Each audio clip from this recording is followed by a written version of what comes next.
Hello friends, welcome to target and goal. Friends, आज का अपना टॉपिक है कारकी। कारकी और अगला जो इसी में हम टॉपिक पढ़ेंगे वो पढ़ेंगे कि रोग हैं जो मनुष्य में होते हैं वो किस तरह से होते हैं, जीवाणु से, विषाणु से, और उनके जो बॉडी में सिम्टम्स होते हैं वो क्या होते हैं।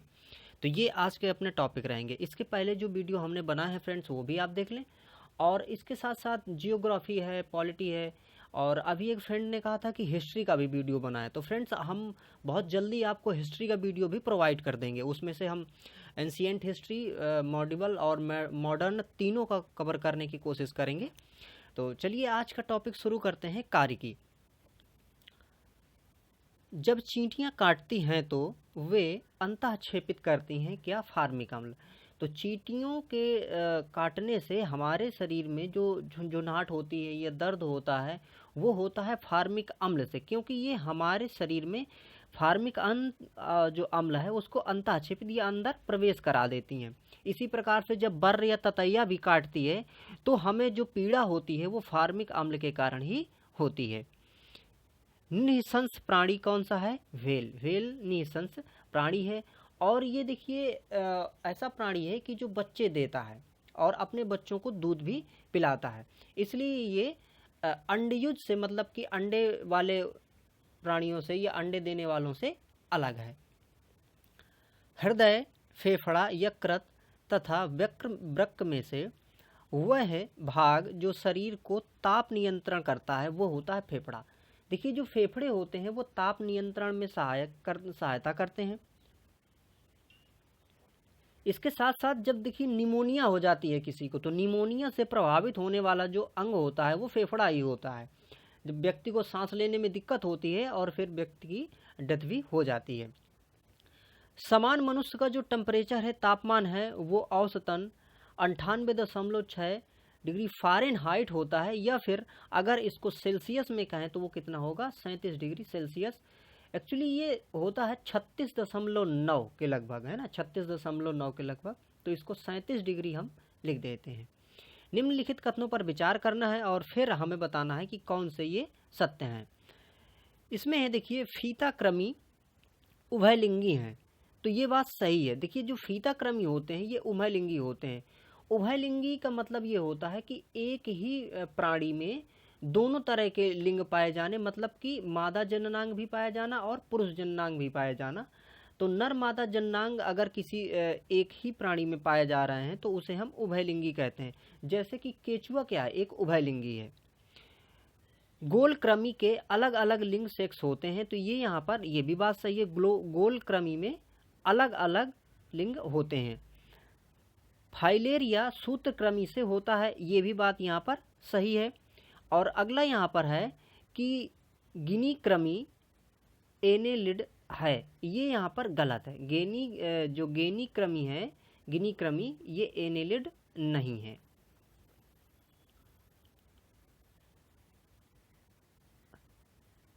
घटपर्णी, अमरवेल, ब्लेडर बर्न और सूरजमुखी में से परजीवी कौन है? तो इनमें से परजीवी है अमरबेल। परजीवी का मतलब कि जो अपना भोजन स्वयं न बना के किसी दूसरे से भोजन लेता है या फिर दूसरे पे आश्रित होता है, उसे हम परजीवी कहते हैं। परजीवी जो है, जैसे कि अमरवेल, वो किसी दूसरे पेड़ों में या दूसरे जीवों में चपक जाते हैं मुख्यतः, और वो उनसे भोजन आकर्षित करते हैं या उनसे भोजन का शोषण करते हैं। जैसे कि जो अमरवेल है ये पीली पीली होती है और बहुत ही महीन टाइप की होती है। ये पेड़ों में फैल जाती है और उन पेड़ों में अपने चूसक जो होते हैं इसके, वो उसी में गड़ा देती है और उन्हीं से भोजन लेती रहती है। माँ पौधे की भांति यदि पौधा चाहिए तो वो कैसे प्राप्त होगा? वो होगा तना काट से। मतलब कि अगर मान लीजिए कि एक गुलाब का पेड़ है, अगर हमें इसी तरह का सेम गुलाब चाहिए तो हम क्या करेंगे कि इसकी तना को काट के लगा देंगे। ठीक है, इसी प्रकार से दूसरे पौधों में भी अगर हमें माँ जैसा पौधा ही चाहिए सीधे सीधे, तो हमें तना काट का प्रयोग करना पड़ेगा। और यदि हमें मनुष्यों में चाहिए या अन्य जीवों में चाहिए वैसा ही सेम सेम, तो उसके लिए हम क्लोनिंग करते हैं। इसे हम क्लोनिंग कहेंगे। क्लोनिंग में सेम सेम, मतलब कि एक ही जीव की कोशिकाएं लेके उसको उससे एक तैयार की जाती है प्रतिकृति, वो क्लोन कहलाती है। तो वो भी सेम होती है। निम्नलिखित पादपों पर विचार कीजिए। बोगेनवेलिया, कार्नेशन, कोको और अंगूर। और इनमें से वह पादप जो स्तंभ कर्तन द्वारा प्रवर्धित किए जाते हैं वो कौन कौन से हैं। तो देखिए इसमें से चारों स्तंभ कर्तन द्वारा प्रवर्धित किए जाते हैं, मतलब कि इनके तने को काट कर दूसरे पौधों को तैयार किया जाता है। तो ये बोगेनवेलिया, कार्नेशन, कोको और अंगूर, इन सब की तना को काट के और फिर उनको प्रवर्धित कर लिया जाता है। निम्नलिखित कथनों पर विचार करना है और फिर यहाँ पर बताना है कि कौन से इनमें से सही है। पहला है, मौसम्मी के पौधों का प्रवर्धन कलमबंद द्वारा किया जाता है, यह कलमबंद तकनीक से होता है। और दूसरा है, चमेली के पौधों का प्रवर्धन दाब तकनीक द्वारा होता है। तो दोनों यहाँ पर सही है। देखिए जो मौसम्मी के जो पौधे हैं इनका अगर पौधा तैयार करते हैं तो कलम बंद द्वारा, है ना, कलम मतलब एक से दूसरे की काट के और फिर उसको उसमें से बाइंड करके कलम बंद द्वारा तैयार करते हैं। और चमेली के जो पौधे होते हैं ये मतलब कि प्रवर्धन दाब तकनीक से तैयार किए जाते हैं। मानव मस्तिष्क का वह भाग जो निगलने के लिए, यहाँ निर्गण लिखा है, ये निगलने के लिए और उल्टी का नियंत्रण करता है, ठीक है। तो ये कौन सा भाग होता है? ये भाग होता है मेडुला ऑब्लांगेटा। तो मेडुला ऑब्लांगेटा जो भाग होता है मनुष्य के मस्तिष्क का, वो निगलने के लिए और उल्टी के लिए, दोनों के लिए जिम्मेदार होता है। कथन और कारक दिए हुए हैं यहाँ पर। कथन दिया है, सोते समय तीव्र प्रकाश अवांछनीय होता है। तो ये बात देखिए यहाँ पर सही है, मतलब कि अगर सोते समय हमारे सामने तीव्र प्रकाश हो तो ये अवांछनीय होगा, मतलब कि हमें ये सोने में दिक्कत करेगा, वांछनीय नहीं होगा ये। और कारण यहाँ पर दिया है, तीव्र प्रकाश में शरीर में मेलाटोनिन का उत्पादन अधिक होता है। अब ये बात देखिए यहाँ पर असत्य है। मेलाटोनिन क्या होता है कि हमारे इधर पे मस्तिष्क पे एक पीनियल ग्लैंड पाई जाती है। पीनियल ग्लैंड को वैसे थर्ड आई भी कहा करते हैं, अगर हम इसको उसमें देखें अध्यात्म के उसमें, तो जहाँ पर ये थर्ड आई कहते हैं, ये दोनों भ्रकटियों के बीच में ये जो पोर्शन होता है, दोनों भ्रकटियों के बीच में, मतलब आँखों के बीच का जो सेंटर होता है जहाँ पर तिलक लगाते हैं, तो ये वाला जो क्षेत्र होता है इसे हम थर्ड आई भी कहते हैं। और यही होता है एक ग्लैंड, अगर हम विज्ञान के हिसाब से देखें तो यहाँ पे एक पीनियल ग्लैंड होता है। और ये पीनियल ग्लैंड क्या करता है कि मेलाटोनिन का स्रावण करता है, और मेलाटोनिन के स्रावण से ही हमारी शरीर की जो साइकिल है, जैविक साइकिल है, वो चलती है। कैसे? नींद की साइकिल चलती है। आप देखिए जैसे जैसे शाम होने लगती है या शाम होने के बाद हमारे शरीर को लगने लगता है कि सो जाना चाहिए। ऐसा इसलिए लगता है क्योंकि पीनियल ग्लैंड से मेलाटोनिन जो है वो स्रावित होने लगता है। तो जैसे ही प्रकाश कम होने लगता है, नेचुरल प्रकाश कम होने लगता है, तो ये मेलाटोनिन स्रावित होने लगता है, और मेलाटोनिन के स्रावण होने से हमें नींद का एहसास होता है। तो अगर देखिए, अगर तीव्र प्रकाश है तो मेलाटोनिन का उत्पादन क्या होगा? वहाँ पर ज़्यादा नहीं होगा। जैसे सुबह होती है जैसे जैसे, तो मेलाटोनिन का जो उत्पादन है वो कम होने लगता है, तो इसलिए हम जाग जाते हैं नेचुरली। अगला देखिए इसमें से जो टॉपिक है वो क्या है? रोग और उपचार। शरीर के जोड़ों में गठिया रोग, मतलब कि अर्थराइटिस होता है। तो क्यों होता है अर्थराइटिस? ये होता है यूरिक अम्ल के जमाव से। मतलब कि हमारे जो जॉइंट्स होते हैं, जो गांठें होती हैं, यहाँ पर अगर यूरिक अम्ल जम जाता है तो फिर अर्थराइटिस या गठिया रोग होने लगता है, और मनुष्य की गांठें जो हैं वो दर्द करने लगती हैं। मिलावटी सरसों के तेल में पके भोजन को खाने वाले लोगों में होने वाली खतरनाक ड्रॉप्सी का कारण क्या है? ऐसा रोग भारत में हुआ भी था। तो ये है सरसों के तेल में आर्जिमोन तेल के मिलावट से। इसका मतलब ये है कि अगर सरसों के तेल में साइनाइड अंश या फिर मान लीजिए उजला रंग, अगर ये सब करने के लिए सरसों के तेल का मान लीजिए साइनाइड अंश बढ़ाने के लिए या फिर रंग को उजला करने के लिए अगर हम उसमें आर्जिमोन ये मिला दें, तो उसका अगर सेवन करता है कोई व्यक्ति तो उसको ड्रॉप्सी नामक बीमारी हो जाएगी।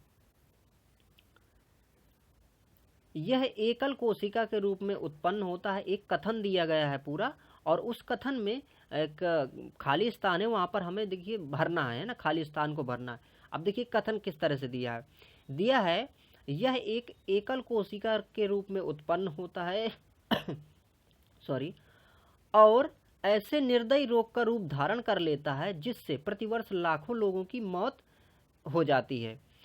पर वैज्ञानिक धैर्यपूर्वक इसके रहस्यों का उद्घाटन करने में लगे हैं और इसके विरुद्ध संघर्ष का नाटकीय मोड़ पर मतलब पहुंच गए हैं वैज्ञानिक। तो ये जो है ये किसके बारे में बात कर रहा है, ये बात कर रहा है एक्चुअली कैंसर के बारे में। तो जो कैंसर होता है वो एक कोशिका से ही उत्पन्न होता है।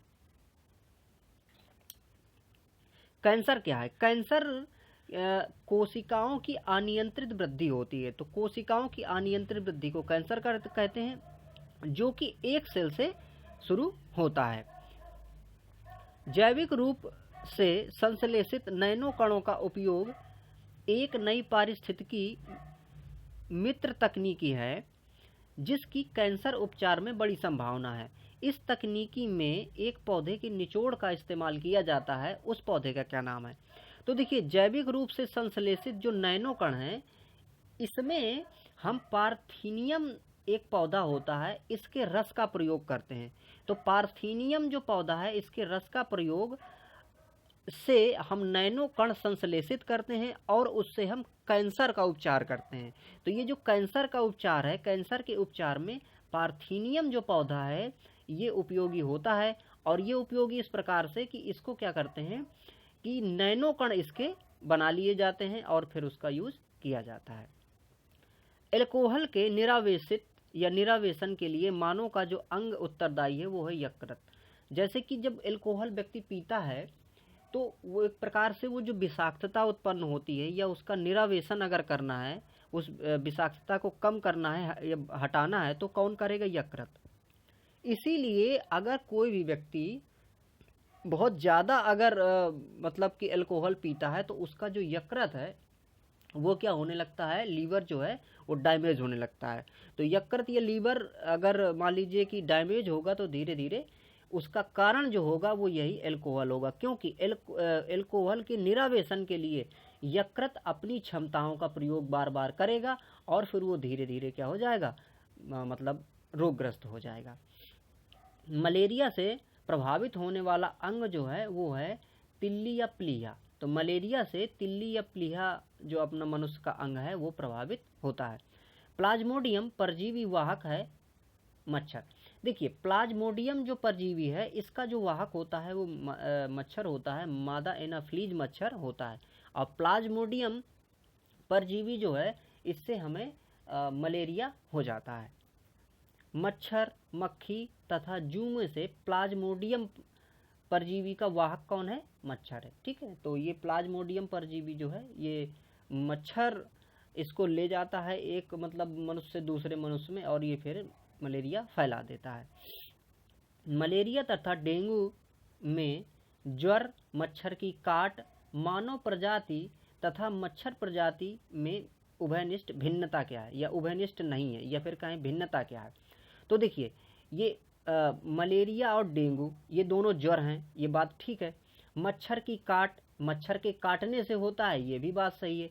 और यहाँ पे मानव प्रजाति, ये मानव प्रजाति में ही रोग ये होते हैं, ये भी बात ठीक है। लेकिन यहाँ पर मच्छर की प्रजाति, क्या एक ही मच्छर की प्रजाति इन दोनों रोगों के लिए जिम्मेदार है, मलेरिया और डेंगू के लिए? नहीं, मलेरिया के लिए अलग और डेंगू के लिए अलग। अभी हमने देखा कि जो मलेरिया मच्छर है, मलेरिया के जो मतलब जो ले जाने पैरासाइट को ले जाने वाला जो मच्छर है वो होता है मादा एनाफ्लीज। लेकिन यहाँ डेंगू के लिए एडीज एजिप्टी मच्छर होता है। मतलब कि जो डेंगू का विषाणु है वो एडीज एजिप्टी मच्छर के अंदर रह के फिर प्रवाहित होता है। मतलब कि वो एडीज एजिप्टी इसको एक जगह से दूसरी जगह ले जाने का काम करता है। तो मच्छरों की प्रजातियां इन दोनों रोगों में अलग हैं। स्कर्वी, डेंगू, निमोनिया तथा दमा में से वह रोग जो कीट के काटने से होता है वो होता है क्या? डेंगू, है ना। इनमें से देखिए स्कर्वी रोग तो जानते हैं कि मतलब विटामिन की कमी से जैसे होता है। यहाँ पर डेंगू जो है वो किससे होता है? वो कीट मतलब मच्छर के काटने से होता है। डेंगू एक बुखार है जो उत्पन्न होता है तथा दूसरे मनुष्यों में पहुंचता है। तो डेंगू एक बुखार है जो उत्पन्न किससे होता है? वायरस से। और ये देखिए मादा एडीज मच्छर से, ये जो मैंने एडीज एजिप्टी मच्छर बताया था उससे क्या होता है, ये एक जगह से दूसरे जगह पहुंचता है। डेंगू बुखार में मानव शरीर में कमी हो जाती है किसकी? प्लेटलेट्स की। हमारा जो रुधिर होता है उसमें से जैसे लाल रुधिर कणिकाएं, श्वेत रुधिर कणिकाएं और प्लेटलेट्स पाई जाती हैं। तो प्लेटलेट्स की कमी हो जाती है जब ये डेंगू बुखार हो जाता है, तो मनुष्य की मृत्यु फिर हो जाती है अगर प्लेटलेट्स बहुत ही ज़्यादा कम हो गई तो। पीला बुखार फैलता है, ये किससे फैलता है? एडीज एजिप्टी जाति का जो मच्छर है इससे फैलता है, या इसके द्वारा इसको एक जगह से दूसरे जगह फैलाया जाता है। वह वैज्ञानिक जिसने ये खोज की थी कि मलेरिया प्लाज्मोडियम नामक परजीवी से होता है। तो मलेरिया प्लाज्मोडियम परजीवी से होता है, यह बात कही या यह बात खोजी किसने? सर रोनाल्ड रास ने। तो सर रोनाल्ड रास ने बताया कि जो मलेरिया है वो प्लाज्मोडियम से होता है। मलेरिया, कालरा तथा जॉन्डिस में वह रोग जो प्रोटोजोआ द्वारा होता है। प्रोटोजोआ द्वारा जो रोग होता है वो होता है मलेरिया। एक चीज़ और बताएं फ्रेंड्स, देखिए इस तरह के कई क्वेश्चन आएंगे कि प्रोटोजोआ से कौन सा रोग होता है ना, जीवाणु से कौन सा होता है, विषाणु से कौन सा होता है। तो मैं आपको सजेशन करूंगा कि इसी हमारे चैनल में प्लेलिस्ट में आप जाएंगे तो एक जीव विज्ञान नाम से एक वो बना है प्लेलिस्ट, उसमें मैंने 3 वीडियो बनाए हैं लगभग शायद, और उसमें मैंने जीवाणु, विषाणु और जो प्रोटोजोआ इनसे जो बीमारियां होती हैं इनके लिए बिल्कुल ट्रिक बना दी है मैंने। जैसे कि मान लीजिए कि जो जीवाणु से फैलने वाले रोग हैं तो उनके लिए एक ट्रिक है, पंडित का टिक न्यू है। तो इसमें देखिए पा मतलब प्लेग है, डी मतलब जैसे डिप्थीरिया है, और टा का मतलब यहाँ टाइफाइड से है, टीबी से है। तो ये एक ही वाक्य में आपको जितने रोग जीवाणु से होते हैं, या फिर एक ही वाक्य में विषाणु, जैसे विषाणुओं का एक ट्रिक बनाया गया था उसमें कि रेखा हमें हिट करके पोचे छोड़ गई। बस आपको इतना याद रखना है तो सारा आपको याद हो जाएगा कि इसमें से कौन कौन सी बीमारी विषाणु से होने वाली है। तो आप उसको थोड़ा सा देख लें तो ये आपको क्लियर हो जाएगा। तो यहाँ पर देखिए क्या था कि जो प्रोटोजोआ द्वारा होता है, ठीक है, उसके बारे में यहाँ पे बात की गई थी। एक जीव के संपूर्ण संजीन सभी जीनों की संपूर्णता का अनुक्रमण वर्ष 1996 में पूरा हुआ। वह जीव था कौन? Plasmodium vivax. मतलब कि प्लाज्मोडियम वाइवैक्स जो था इसकी पूरी खोज या इसके सारे जीनों के बारे में जाना गया था 1996 में। निम्नलिखित कथनों पर विचार करना है और फिर इसके बाद में ये बताना है कि इसमें से सत्य कौन सा है। तो देखिए डेंगू मच्छरों द्वारा संचारित प्रोटोजोआ रोग है, ये प्रोटोजोआ रोग नहीं है, ठीक है। डेंगू कैसा? विषाणु से होता है, तो ये बात गलत हो गई यहाँ पे। अगला देखिए, प्रत्येक नेत्र गुहा पीड़ा डेंगू का लक्षण नहीं है, ये बात यहाँ पर गलत है। अगला देखिए, त्वचा पित्तिका नाक से रक्तस्राव डेंगू के कुछ लक्षण हैं, ये बात यहाँ पर क्या है? सही है। तो यहाँ पर तीसरा वाक्य केवल सही है। मलेरिया के संबंध में सत्य कथन इस प्रकार से हैं, यह मच्छरों द्वारा फैलाई जाती है, यह दलदली क्षेत्रों में अधिकतर होती है तथा इसके इलाज में क्लोरोक्विन दवाई उपयोग की जाती है। ये क्लोरोक्विन महत्वपूर्ण है। क्लोरोक्विन इसलिए भी महत्वपूर्ण है क्योंकि जब ये और मतलब जैसे रोग होते हैं उसके लिए भी उपयोग होती है। और सबसे जो अभी हम इसको देखें जैसे कि कोरोना वायरस है, तो कोरोना वायरस के कंट्रोल करने के लिए भी ये क्लोरोक्विन बहुत ज़्यादा उपयोगी हुई है। और इसके साथ साथ में इस क्लोरोक्विन का हमने पूरे विश्व में निर्यात किया है। तो ये क्लोरोक्विन जो दवाई है ये इसके लिए तो उपयोगी ही है मलेरिया के लिए, साथ में ये अन्य रोगों के लिए भी देखिए कितना कारगर सिद्ध हो रही है, ये सिद्ध हुई है। भारत में मलेरिया के 65% रोगियों के लिए उत्तरदायी है क्या? पी वाइवैक्स परजीवी। तो भारत में जो मलेरिया का टाइप है, क्योंकि मलेरिया के भी कई टाइप हो सकते हैं, तो उसमें से 65% जो रोगी बीमार होते हैं वो किस तरह के कि पी वाइवैक्स, जो पी वाइवैक्स नाम का परजीवी है उससे ग्रसित होते हैं लोग। पीत ज्वर, डेंगू, चिकनगुनिया तथा जापानी इंसेफ्लाइटिस रोगों में वह जो टाइगर मच्छरों द्वारा संचारित नहीं होता है वो कौन सा है? जापानी इंसेफ्लाइटिस। तो जापानी इंसेफ्लाइटिस जो है वो मतलब इस मच्छर द्वारा या फिर टाइगर मच्छर द्वारा नहीं ले जाया जाता है। बाकी देखिए अभी जो हमने एडीज एजिप्टी देखा था, इसको इसका दूसरा नाम क्या है? टाइगर। तो यहाँ पर डेंगू, चिकनगुनिया, पीत ज्वर ये इसके द्वारा ही ले जाया जाते हैं। तो एजिड एजिप्टी का दूसरा नाम टाइगर मच्छर। एंथोफोबिया का डर है। एंथोफोबिया का जो डर है वो पुष्पों का डर है, मतलब कि फूलों से अगर किसी को डर लगता है तो उसे क्या कहते हैं? एंथोफोबिया। हाइड्रोफोबिया ये होता है विषाणुओं के द्वारा। तो हाइड्रोफोबिया किसके द्वारा होता है? विषाणुओं के द्वारा होता है। मस्तिष्क तथा मेरुरज्जु पर चढ़ी झिल्ली में सूजन आ जाने से होने वाला जो रोग है वो है मेनिंजाइटिस। मतलब कि हमारी जो मस्तिष्क है और मेरुरज्जु है, इस पे चढ़ी हुई जो झिल्ली है अगर इस पे सूजन आ जाए तो इसका मतलब क्या, कौन सा रोग है? मेनिंजाइटिस। यहाँ पर कुछ कथन दिए गए हैं। कथन एक है, मानव शरीर में उर्विका फीमर सबसे लंबी ग्रंथि होती है। तो ये बात यहाँ पर सही है, ठीक है। इसको जंगास्तिका भी कहते हैं कि मानव शरीर में जंगास्तिका या फीमर सबसे लंबी हड्डी है, अस्थि है। और दूसरा यहाँ पर देखिए दिया है, हैजा रोग जीवाणुओं से होता है। तो ये बात भी यहाँ पर सही है। और इसका उस पुष्टि के लिए जैसा मैंने बताया कि उस वीडियो को आप थोड़ा सा देख लीजिएगा। अगला यहाँ पर दिया है कि एथलीट फुट रोग विषाणु के द्वारा होता है। तो ये बात यहाँ पर क्या है? गलत है। भारत में जन्मे प्रत्येक 200 शिशुओं में से एक जो बच्चा है वो अतिसार से मर जाता है, जिसका कारण है रोटा वायरस। इसका मतलब जो अतिसार है वो रोटा वायरस का मतलब कारण है या फिर रोटा वायरस से होता है। वातोत्माद हिस्टीरिया रोग समानता होता है।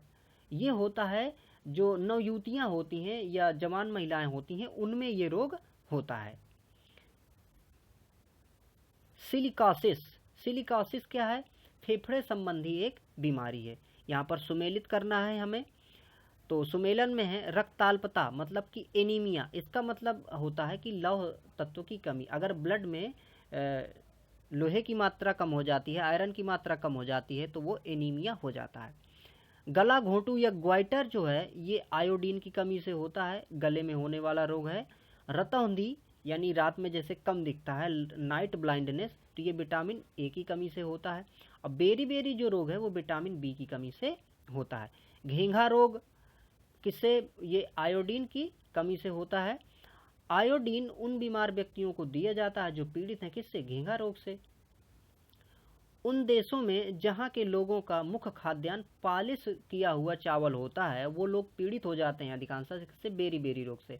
मतलब कि जो चावल है, अगर ये पालिश वाला अगर चावल खाया जाता है तो पालिश करने के दौरान उसमें से विटामिन B1 जो होती है वो डिस्ट्रॉय हो जाती है, जिससे कि अगर वही चावल लोग खाते रहेंगे लगातार तो विटामिन बी की कमी हो जाएगी, विटामिन B1 की कमी हो जाएगी, तो उससे उनको बेरी बेरी रोग हो जाएगा। तो इसलिए अगर कोई पालिश किया हुआ चावल खाता है तो बेरी बेरी रोग होने की संभावना हो जाती है, क्योंकि विटामिन बी की कमी से, विटामिन बी की कमी से बेरी बेरी रोग होता है। बीमारी पता करने में या एक यंत्र प्रयोग किया जाता है MRI। तो इसका मतलब क्या है? MRI का मतलब है मैग्नेटिक रेजोनेंस इमेजिंग, या फिर इसको कहते हैं चुंबकीय रेजोनेंस चित्रीकरण। तो चुंबकीय रेजोनेंस चित्रीकरण या फिर magnetic resonance imaging MRI। BMD परीक्षण किया जाता है पहचानने के लिए, क्या पहचानने के लिए? ऑस्टियोपोरोसिस रोग। ऑस्टियोपोरोसिस के बारे में हमने कल भी चर्चा की थी। ऑस्टियोपोरोसिस जो होता है वो क्या है? देखिए BMD का मतलब क्या है? BMD का मतलब है यहाँ पे bone mineral density. Bone mineral density का मतलब हुआ कि हमारी जो बोन है, हड्डियां हैं, इनमें जो मिनरल्स हैं उनकी डेंसिटी, उनका घनत्व कैसा है। तो अगर उनका घनत्व ज़्यादा नहीं है तो इसका मतलब क्या है कि वो अस्थि जो है वो क्षीण हो रही हैं, है ना। तो अस्थि क्षीण हो रही हैं तो इसको ही कहेंगे क्या? ऑस्टियोपोरोसिस। और इसको जांचने के लिए ये BMD परीक्षण मतलब कि बोन मिनरल डेंसिटी का उपयोग किया जाता है। जो मनुष्य यह नहीं समझ पाता कि कब उसे भोजन करना रोक देना चाहिए, वह पीड़ित है। वो किससे पीड़ित है? बुलिमिया से। इसका मतलब ये हुआ कि अगर कोई व्यक्ति ऐसा है जिसको ये पता ही नहीं चलता कि मैं कब खाना बंद कर दूं, और वो खाता ही जाता है, तो वो ऐसे में ज़्यादा खा जाता है, तो वो होता है बुलिमिया रोग से ग्रसित होता है।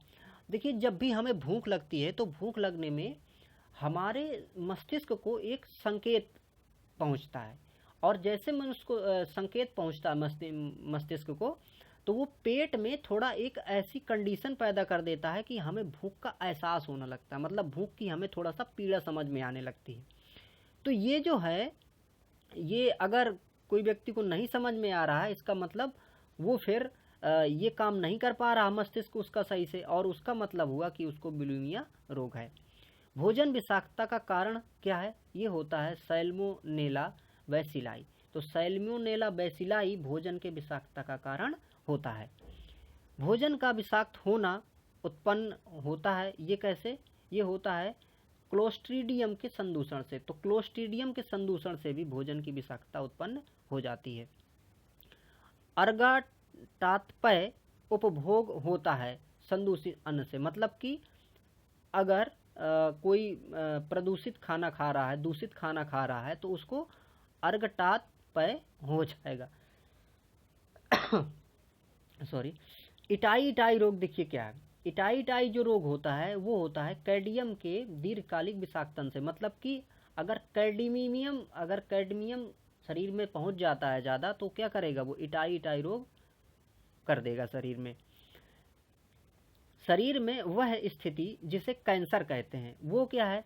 सेलों का अनियंत्रित बहुगुणन होना, मतलब कि जैसे हमारे शरीर में अगर जो सेल्स हैं, अगर वो बैड सेल्स अगर वो अनियंत्रित गुणन करने लगेंगी, तो जो स्वस्थ सेल होती हैं उनको भोजन नहीं ज़्यादा मिल पाता है, और उनको भोजन न मिल पाने की वजह से फिर व्यक्ति की मृत्यु भी हो जाती है, क्योंकि वो जो सेल्स हैं वो डैमेज होने लगती हैं फाइनली। फेनिल कीटोन में उपापचय की जन्मजात भूल का एक उदाहरण है। इस भूल से निर्देशित है एंजाइम के वंशागत प्रभाव से। इसका मतलब यह है कि अगर कोई व्यक्ति फेनिल कीटोन्यूरिया या फिर यहाँ पर फेनिल कीटोन में से अगर प्रभावित है, तो इसका मतलब ये है कि वो उसकी जो बुद्धि है वो जड़ता की है। और ये जो रोग है ये कैसे है? ये अनुवांशिक क्रम से या वंशानुगत क्रम से हमें क्या होता है? मिलता है। यदि कोई मानवीय रोग विश्व के बृहद क्षेत्र में अगर फैल जाता है, तो उसे हम क्या कहते हैं? पेंडेमिक।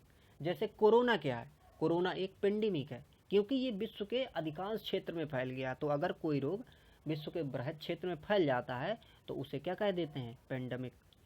डीपीटी का टीका दिया जाता है। डीपीटी का टीका किसके लिए दिया जाता है?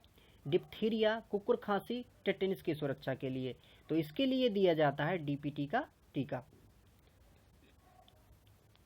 तृतीयक प्रतिजन डीपीटी बच्चों को दी जाती है। देखिए यहाँ पर ये जो रोहिणी दिया है ना, तो रोहिणी क्या है? यहाँ पर डिप्थीरिया है।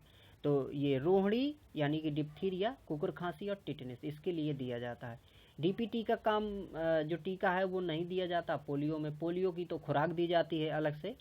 नवजात शिशु को ट्रिपल एंटीजन वैक्सीन डीपीटी है ना। ट्रिपल एंटीजन वैक्सीन का मतलब क्या? डीपीटी। वो किसके लिए? देखिए, कुकर खांसी, टिटनेस और डिप्थीरिया रोग के लिए दिया जाता है। विषाणु जनित जो बीमारियां हैं वो हैं मम्स, रेबीज और हर्पीज। उसमें अब देखिए ये रेबीज है, हर्पीज है, ये सारे उसमें से एक ही वाक्य में आ जाएंगे फ्रेंड्स, जो मैंने आपको अभी बताया था कि उस वीडियो में देख लीजिएगा। एड्स, डिप्थीरिया, हैजा तथा काली खांसी में वह रोग जिसका कारण विषाणु है। तो विषाणु इसमें से क्या है? एड्स का जो कारक है वो क्या है? विषाणु होता है।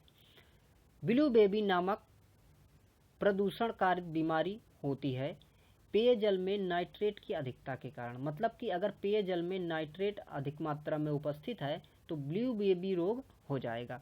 बहुचर्चित बबल बेबी रोग ऐसा इसलिए कहलाता है क्योंकि रोगग्रस्त शिशु का उपचार जर्म रहित प्लास्टिक के बुलबुले में किया जाता है। मतलब कि बबल बेबी जो रोग है इसका उपचार जब किया जाता है तो एक प्लास्टिक के बुलबुले में किया जाता है, प्लास्टिक के बबल में किया जाता है जो कि जर्म रहित होता है। तो इसीलिए इसके नाम को ये कहते हैं bubble baby. Blue baby syndrome नामक जो बीमारी है वो शरीर में मीथेमोग्लोबिन, यानी कि अगर शरीर में मीथेमोग्लोबिन अगर बढ़ जाता है तो उसके कारण ब्लू बेबी सिंड्रोम रोग हो जाता है। चिकित्सीय भाषा में गोल्डन आवर का संबंध हृदयघात से होता है। बीटा ब्लॉकर एक औषधि है हृदयघात से बचने हेतु, तो हृदयघात से बचने हेतु बीटा ब्लॉकर एक औषधि होती है। हृदय की धड़कन नियंत्रित करने के लिए आवश्यक है क्या? पोटेशियम। पोटेशियम अल्पता से संबंध है किससे? निम्न रक्तचाप से। मतलब कि रक्तचाप को कंट्रोल करने के लिए जैसा हमने देखा कि पोटेशियम आवश्यक है। यदि मूत्र में एल्बुमिन अगर आ रहा है तो ऐसे व्यक्ति की संभावना है क्या? किडनी फेल होने की, मतलब कि वृक्क फेल होने की। अगर एल्बुमिन आ रहा है ब्लड मूत्र में तो इसका मतलब कि किडनी फेल होने वाली है। लंबे समय तक उपवास रखने में जो शरीर का सबसे ज़्यादा प्रभावित अंग होता है वो कौन है? गुर्दा। मतलब कि अगर कोई व्यक्ति ज़्यादा उपवास करता है तो उसको गुर्दे में प्रॉब्लम हो जाएगी। वृक्क से मूत्र की मात्रा का निस्तारण नियंत्रित होता है किस हार्मोन्स के माध्यम से? ADH हार्मोन्स द्वारा। यहाँ पर देखिए सुमेलित करना है हमें। आर्सेनिक ये किससे संबंधित है? ट्यूमर की पहचान से। आर्सेनिक 74, देखिए आर्सेनिक 74 का मतलब ये है इनके ये आइसोटोप्स हैं। तो आर्सेनिक 74 ये ट्यूमर की पहचान, और कोबाल्ट 60 ये कैंसर, और आयोडीन 131 ये किससे संबंधित है? थायराइड ग्रंथि सक्रियता से, और सोडियम 24 रक्त व्यतिक्रम से संबंधित है। तो फ्रेंड्स इस वीडियो में इतना ही करते हैं, फिर इसके आगे वाला जो वीडियो रहेगा उसमें हम इसी के आगे से आपको और भी कंटेंट जो भी होंगे बताएंगे, और बाकी जो सब्जेक्ट हैं सारे वो भी हम कोशिश करेंगे बहुत ही जल्दी आप सबको प्रोवाइड कर दें। तो फ्रेंड्स इस वीडियो को आपने देखा, आपका बहुत बहुत धन्यवाद। और वीडियो को फ्रेंड्स लाइक कर दिया करिए ताकि हमें थोड़ा सा प्रोत्साहन मिलता है उससे, ताकि हम आपके लिए और भी अच्छा काम कर सकें। Thank you for watching.